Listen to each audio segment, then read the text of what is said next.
Hello guys.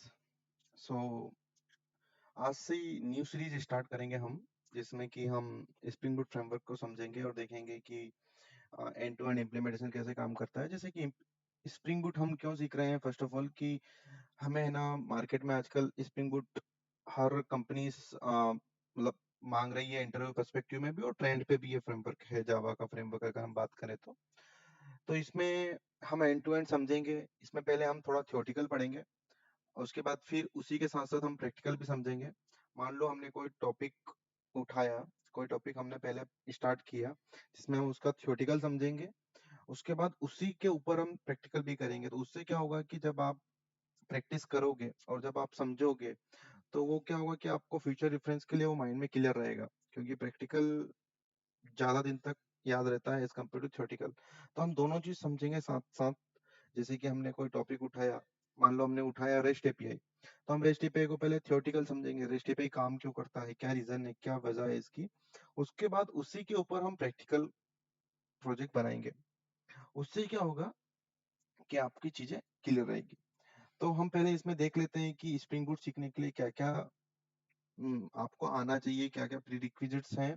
उसके बाद फिर हम अ, इसका चीजें स्टार्ट करेंगे। ओके, सो हम स्टार्ट करते हैं। तो स्प्रिंग बूट फ्रेमवर्क में सबसे पहले तो हम चेक करेंगे कि हमारा कोर्स कंटेंट क्या क्या होगा, हम क्या क्या सीखेंगे इस पर्टिकुलर सीरीज के अंदर, पर्टिकुलर प्लेलिस्ट के अंदर। तो इसमें हम है ना, सबसे पहले तो देखेंगे कि स्प्रिंग बेसिक तो समझेंगे हम, उसके बाद स्प्रिंग बूट के बेसिक्स को समझेंगे। हम डिटेल में इनके पॉइंट टू पॉइंट जाएंगे, बट अभी के लिए हम यहीं पे इसको एंड करते हैं कि भाई हमने बेसिक बेसिक समझ लिया। बेसिक समझने के बाद हम क्या करेंगे कि छोटी बेसिक एप्लीकेशन बना के, डेमो एप्लीकेशन बना के, इसके साथ हम डेटाबेस के साथ कनेक्टिविटी करेंगे। तो डेटाबेस के साथ जब जब कनेक्टिविटी करेंगे तो उसके लिए हमारे पास एक फ्रेमवर्क है which is spring data JP है। तो इससे क्या होगा कि स्प्रिंग डेटा जेपी की हेल्प से हम डेटाबेस के साथ हमें कुछ रीड राइट ऑपरेशन करना है, अपडेट ऑपरेशन करना है, तो हम इजीली कर सकते हैं। तो इसके ऊपर हम पूरा प्रैक्टिकल समझेंगे। उसके बाद हम सीखेंगे कि हम वेब एमवीसी क्या काम करते हैं। वेब एमवीसी क्या होता है, मॉडल व्यू कंट्रोलर। तो मॉडल व्यू कंट्रोलर में जब हम जाते हैं तो आई थिंक कभी पहले कभी आपने काम किया हो तो थोड़ा बहुत जेएसपी सर्वलेट वगैरह पे, तो उसी टाइप से ये मॉडल व्यू कंट्रोलर होता है, बट ये कुछ एडवांस लेवल का बोल सकते हैं हम। मतलब इसमें कॉन्फ़िगरेशन वगैरह ज्यादा नहीं करने होते हैं। उसके बाद हम देखेंगे rest API development. Rest API development में हम end to end API develop करेंगे, from like from controller layer to service layer to repository layer. और हम एंड टू एंड चीजें समझेंगे पूरी, कि फ्लो कैसे काम करता है। ठीक है। उसके बाद फिर माइक्रोसर्विस आर्किटेक्चर समझेंगे हम, कि माइक्रोसर्विस आर्किटेक्चर का क्यों रीजन है, क्यों माइक्रोसर्विस आर्किटेक्चर में हम चीजों को मूव कर रहे हैं from monolithic to micro service. तो ये चीजें भी हम समझेंगे।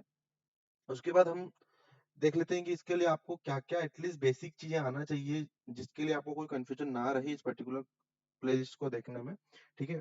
तो कोर जावा तो आपको मस्ट है, कि जिसमें आना चाहिए आपको एक्सेप्शन हैंडलिंग, मल्टी थ्रेडिंग, उसके बाद फिर स्ट्रिंग एंड अदर थिंग्स जो कि कोर जावा के अंदर आती है, उप कॉन्सेप्ट वगैरह। ठीक है। उसके बाद जेएसपी सर्वर अगर आपने काम किया है कभी पहले तो ठीक है, नहीं भी किया है तो भी कोई प्रॉब्लम नहीं, इतना ज्यादा कोई रिक्वायरमेंट नहीं है। बट अगर आपने जेएसपी सर्वलेट पे काम किया है तो आपको पता पड़ेगा कि हम स्प्रिंग बूट के एडवांटेजेस क्या क्या हैं। अगर नहीं भी सीखा है तो हम उसको देख लेंगे अभी फ्यूचर में। ठीक है। उसके बाद फिर हम स्प्रिंग फ्रेमवर्क को देखेंगे। अगर आपको आता है तो वेल एंड गुड।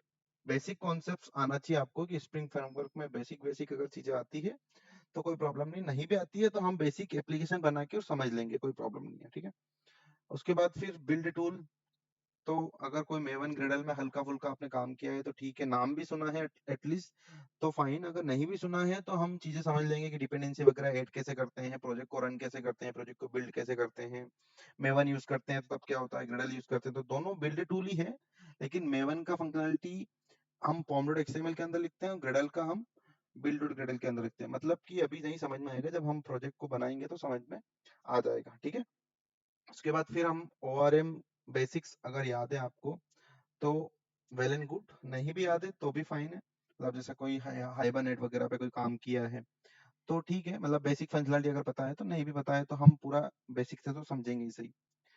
उसके बाद फिर अगर डीएमएल डीडीएल ऑपरेशन किए हो, मतलब सिलेक्ट अपडेट डिलीट, कुछ ऑपरेशन किए हो अगर MySQL में, तो वो भी अच्छा रहेगा। अगर आपको सीखना है तो आप जल्दी कैच कर पाओगे। ठीक है, तो इसमें तो हम इतना ही रखेंगे कि भाई हम मतलब क्या क्या स्पेसिफिक सीख सकते हैं इसमें। तो इसमें तो हमें क्या है कि जब आपको बेसिक चीजें आती रहेगी, कोर जावा आता है, आपको स्प्रिंग फ्रेमवर्क आता है, उसके बाद आपको थोड़ा बहुत ORM आता है तो ठीक है, नहीं भी आता है तो हम चीजें सीख लेंगे। ठीक है, तो अभी के इस वीडियो में हम इसको नहीं ऐड करते हैं। हम नेक्स्ट वीडियो में समझेंगे कि स्प्रिंग बूट क्या होता है, स्प्रिंग बूट के एडवांटेजेस क्या है, स्प्रिंग बूट को यूज क्यों करना है, क्या रीजन है क्या नहीं है, तो ये हम अभी समझेंगे। ठीक है, तो इस वीडियो को अभी नहीं एंड करते हैं। Okay, thank you guys, thank you for watching this video and will continue for the next video.